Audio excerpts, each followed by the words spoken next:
चंद्रपूर येथील दुय्यम निबंधक कार्यालयातील भ्रष्टाचाराचा प्रकार उघडकीस आला असून मालमत्ता दस्तऐवज नोंदणी करून देण्यासाठी 4,000 रुपयांची लाच मागितल्याप्रकरणी दुय्यम निबंधक श्रेणी 1 चे मोहन शेट्टीवार आणि त्यांच्या ऑपरेटर विरुद्ध लाचलुचपत प्रतिबंधक विभागाने सापळा रचून कारवाई केली।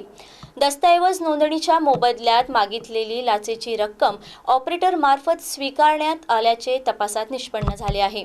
भद्रावती तालुक्यातील मालमत्तेच्या नोंदणीसाठी तक्रारदाराने दुय्यम निबंधक कार्यालय चंद्रपूर येथे आवश्यक कागदपत्रे सादर केली होती। संबंधित दस्तऐवजाची नोंदणी करून देण्यासाठी दुय्यम निबंधक मोहन शेट्टीवार यांनी प्रत्येक नोंदणीमागे 2,000 रुपये याप्रमाणे 2 दस्तऐवजासाठी एकूण 4,000 रुपयांची लाच मागितली होती। तक्रारदाराला लाच देण्याची इच्छा नसल्याने त्यांनी थेट लाचलुचपत प्रतिबंधक विभाग चंद्रपूर कार्यालयात तक्रार दाखल केली। तक्रारीची पडताळणी पंचासमक्ष करण्यात आली।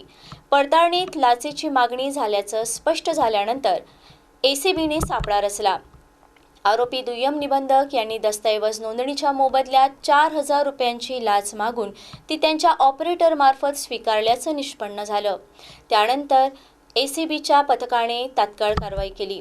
ही कारवाई पोलीस अधीक्षक डॉक्टर दिगंबर प्रधान व अप्पर पोलीस अधीक्षक माधुरी बाविस्कर यांच्या मार्गदर्शनाखाली चंद्रपूरचे पोलीस उपअधीक्षक अनिल जिट्टावार, पोलीस निरीक्षक सचिन धर्मेजवार तसेच लाचलुचपत प्रतिबंधक विभागाच्या पथकाने यशस्वीरित्या पार पाडली।